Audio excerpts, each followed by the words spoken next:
참미예수님, 가톨릭 평신도 이상근 마테오입니다. 간혹 가다가 가톨릭은 십계명을 변경했다. 우상 숭배를 허용하기 위해서 십계명을 바꾸고 성경에 손을 냈다. 이런 주장을 온라인에서 많이 봤습니다. 오늘은 가톨릭 신자들이 왜 성상과 성화 앞에서 기도를 하는지, 그거를 왜 가톨릭 교회가 허용하는지, 그리고 십계명과 관련돼서 이야기를 나눠보도록 하겠습니다. 먼저 사진 하나 보여드릴게요. 이게 제가 다니는 성당이에요.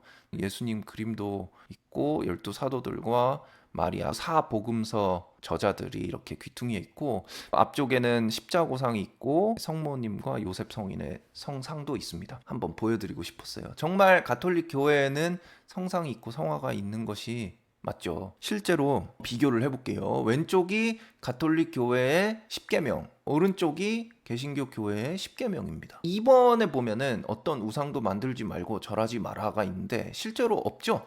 개신교 쪽에 10번 계명이 이렇게 두 개로 나눠져 있습니다. 양쪽 모두 10개이기는 한데 얼핏 보면은 진짜 그런 것 같죠. 정말로 우상 숭배를 중요하게 생각하지 않아서 가톨릭 교회가 이번 계명에 손을 댄 걸까요? 가톨릭과 개신교 모두 10계명은 성경에 근거하고 있죠. 어디 나오냐면 탈출기 20장하고 신명기 5장에서 나옵니다. 개신교 쪽과 가톨릭 쪽의 성경을 제가 준비를 했는데 양쪽을 보면 10계명 관련된 부분은 내용이 똑같아요. 당연하게도 번역만 다르고 말투만 다르고 내용은 똑같습니다. 그러니까 가톨릭 교회가 성경에 손을 대지 않았다는 거는 알 수 있죠. 그러면 왜 십계명은 달라졌을까요? 일단 알아야 될 게 성경에 붙어 있는 몇 장 몇 절 그런 숫자도 애초에 원본에는 있지 않았을 뿐만이 아니라 계명 1, 계명 2 이런 식으로 성경에 나와 있지가 않습니다. 성경은 십계명을 설명할 때 그냥 문장들의 연속으로 그냥 쭉 나열해서 설명하고 있을 뿐이에요. 그래서 10가지 계명이라고 하는 것을 어떻게 분류할 것이냐를 한 가지가 아니라 여러 가지 관점들이 있었어요. 가톨릭 교회는 성 아우구스티노의 분류를 따랐습니다. 성 아우구스티노는 한 분이신 하느님을 흠숭하여라, 그리고 우상 숭배를 하지 마라, 이거를 같은 계명으로 본 겁니다. 그 대신 남의 재물, 남의 아내를 탐내는 것을 다른 계명으로 본 거예요.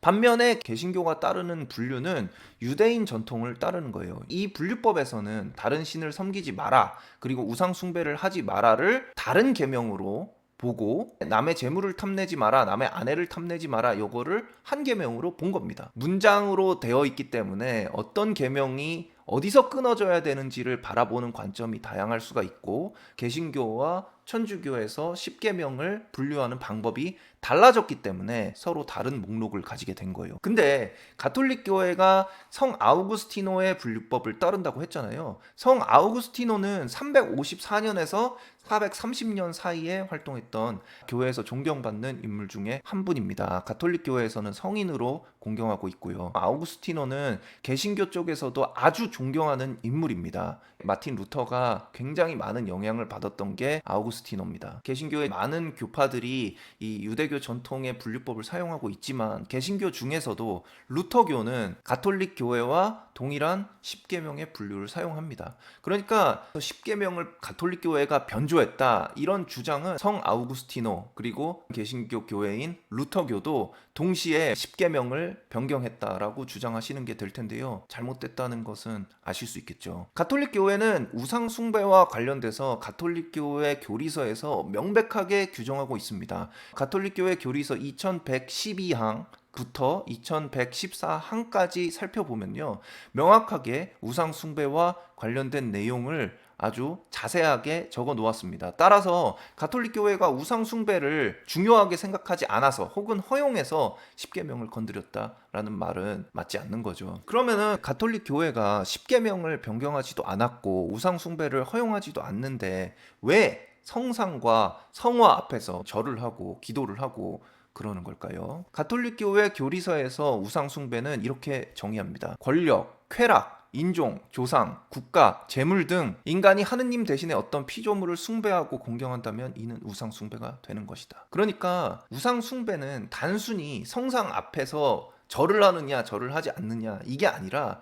하느님이 아닌 어떤 무언가를 하느님으로 생각하고 재물이나 권력이더라도 하느님보다 더 중요하게 생각한다면 그게 우상숭배의 본질이고 그것이 하지 말아야 될 것이라는 것을 이야기하고 있는 거예요. 가톨릭 신자들이 성상이나 성화 앞에서 하느님을 떠올리면서 예수님을 떠올리면서 기도를 할 때, 혹은 가톨릭 교회 성인들을 떠올리면서 그분들에게 기도를 청할 때 이게 우상숭배가 되는 걸까요? 일단 가톨릭 신자들은 하느님 대신에 거기 세워져 있는 성화나 성상들을 하느님으로 공경하기 위해서 그 앞에서 기도를 하는 게 아닙니다. 앞에 있는 성상을 놓고 그것 자체가 하느님이라고 생각하거나 그것 자체가 하느님과 같은 엄청난 힘이 있거나 이런 것이라고 생각하고 그래서 그 앞에서 기도를 하고 그래서 그 앞에서 절을 한다면 우상 숭배가 될 수 있겠죠. 우리가 사랑하는 사람들의 사진을 주머니 속에 넣고 다니면서 그 사람을 기억하는 건 그 사진이 진짜 그 사람이라고 생각하기 때문에 그런 게 아니라 그 사진을 보면서 그 사람을 더 깊이 떠올릴 수 있기 때문에 그렇게 하는 거 아닙니까? 마찬가지로 성상이나 성화는 하느님을 더 잘 묵상하고 하느님하고의 관계를 더 깊이 하기 위한 도구이자 수단으로서 사용되는 것이지 하느님을 대신하기 위해서 하느님 대신에 공경하기 위해서 거기에 있는 게 아니거든요. 성경에서도 이러한 예가 나옵니다. 하느님께서는 모세에게 구리뱀을 만들라고 명령을 하십니다. 민수기 21장 8절에 보면 구리뱀을 만들어서 이스라엘 백성들이 그걸 바라보면은 치유를 받는 그런 내용이 나와요. 마찬가지로 탈출기 25장 18절에서 20절을 보면은 이 계약궤를 만들 때 커룹을 만들라고 합니다. 커룹은 하나님의 천사들을 말하는데 천사의 모양을 본따 가지고 계약궤에다가 장식하라고 합니다. 하느님께서 어떤 것도 본따 만들지 말라고 하신 것이 그것을 본따 만들지 말라고 한 것 그 자체였으면 하느님 스스로 하지 말라고 한 것을 명령하는 꼴이 되겠죠. 그래서 본질이 중요하다는 것을 우리가 알 수 있는 거예요. 구리뱀으로 돌아가면 구리뱀이 매달려서 치유했을 때는 아무 문제가 없었습니다. 나중에 이 구리뱀 자체가 신격화되고 우상 숭배가 되자 히즈키야 왕은 그것을 파괴했습니다. 어떤 것을 본따 만든 것, 이런 것들은 하느님과의 관계를 더 깊이 하기 위한 도구로 성경에서 사용되고 하느님께서도 사용하라고 하십니다. 다만 그것들이 우상 숭배가 된다면 안 된다는 거, 그것도 동시에 강조하고 있는 거죠. 성상과 성화를 사용하는 것도 마찬가지입니다. 가만히 생각을 해보면 개신교 교회에서도 다양한 그림이나 상징들, 다양한 표현들이 사용됩니다. 흔히 크리스마스 절기 때 많이 사용되는데 크리스마스 절기 때가 되면 개신교 교회 앞에서도 예수님의 탄생을 그림으로 표현하거나 또 혹은 성상을 사용하기도 해요. 이것들은 하느님을 기억하게 하는 역할을 하고 우리 인간이 하느님을 더 잘 알 수 있도록 하는 도구가 되는 겁니다. 초대교회의 아주 오래된 카타콤에도 우리의 신앙을 표현하는 그림들이 있었습니다.